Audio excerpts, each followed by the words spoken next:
Mimi nilikuwa najua kila kitu wakati Diamond Platinum anamuoa Zuchu. Hatukuzidi 7. Hatukuzidi watu 7 kwenye kushuhudia tukio lile. Yes, kwenye tukio lile kama mtoto wa kwanza ilikuwa lazima nishuhudie mzee wangu akiwa anafunga ndoa. Na nataka nikwambie very simple.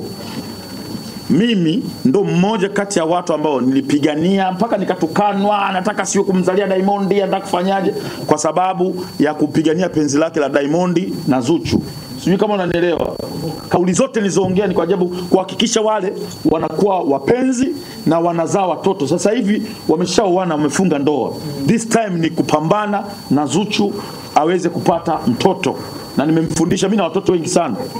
Mimi na watoto 5, umeelewa vizuri. Na Diamond Platinum sasa hivi ana watoto 3. Na nimemfundisha Diamond namna ambavyo ya kutengeneza mazingira kupata mtoto mwingine wa kiume. Sijui kama unanielewa vizuri. Kwa Zuchu kuna vitu nimemfundisha namna ya kuvitengeneza, hasa wakiwa faraga. Atapata mtoto wa kiume. Diamond Platinum mtoto huyu atazaliwa na Zuchu. Wanapendana sana. Na mapenzi yao ni yani huwezi kuingilia. Ile isha kusema talaka 1, talaka 3 vipi? Nataka nikwambie kitu kimoja very simple. Nataka kuonesha kwamba Mange Kimambi kuna taarifa nazozipata ambazo ni 0. Watu wanampiga hela, dada wa watu yuko Marekani na kule analipa bili, wanampiga hela, wanampa taarifa ambazo ni 0. Sio kama unanielewa, taarifa ni za uongo. Na moja kati ya watu ambao Mange alikuwa anataka taarifa za Diamond za ukweli. Mimi ningekuwa namuuzia, ningekaa na Diamond, ambaye ndugu yangu Diamond hivi vipi niuze nipate wala angalau. Na negotiate na mzee wangu, nimuuzie taarifa. Ningemuuzia zile picha za Zuchu na Diamond Platinum, zile ambazo ampiga Diamond amshika Zuchu kichwani siku ile. Nakumbuka Zuchu alilia sana, machozi aliloa pale karibia kwa Shehe Pote aliloanisha vitu. Zile picha zote ambazo Diamond Platinum alikuwa anapiga nilikuwa nazo. Video, nina video zingine kama Mange akitaka nitampa. Nina video zingine baada ya Shesa watoto kuzima kamera na kila kitu, mimi ndo nikaruhusiwa kuwasha simu ya Diamond, nikawa na warekodi. Baada ya hapo nikajia drop. Vitu navyo tuna vitu vingi. Kwa hiyo sisi kama WCB niwaambieni tu ukweli. Sisi tunataka kuona mzee wetu akiwa na furaha. Sahihi. Tunataka kuona mzee wetu akiwa na amani ya moyo sana.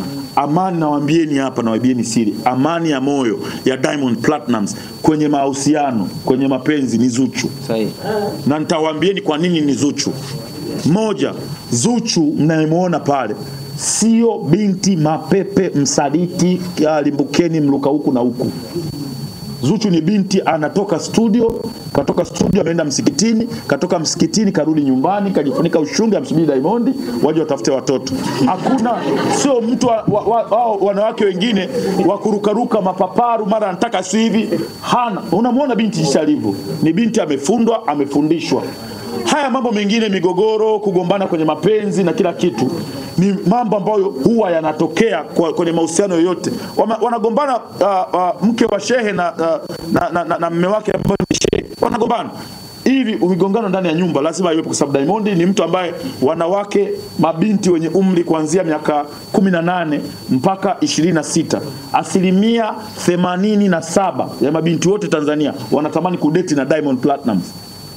Kwa Zuchu competition yake ni zaidi ya wa mabinti zaidi ya 800 ambao wote wanavizia hapo kwa Diamond. Kwa lazima awe na wivu, na lazima kuna muda fulani Zuchu kama Zuchu anaona kabisa labda mzee wangu anaweza akayumbishwa na mahusiano, lakini Zuchu ni mwanamke bora wa Diamond Platinum. Nimefanikisha, wamefunga ndoa. Sasa hivi naenda kufanikisha wapate mtoto. Zuchu atazaa mtoto wa kiume na Diamond Platinum kabla ya 2027. Tuko hapa. Watu 7 ambao mlikuwepo.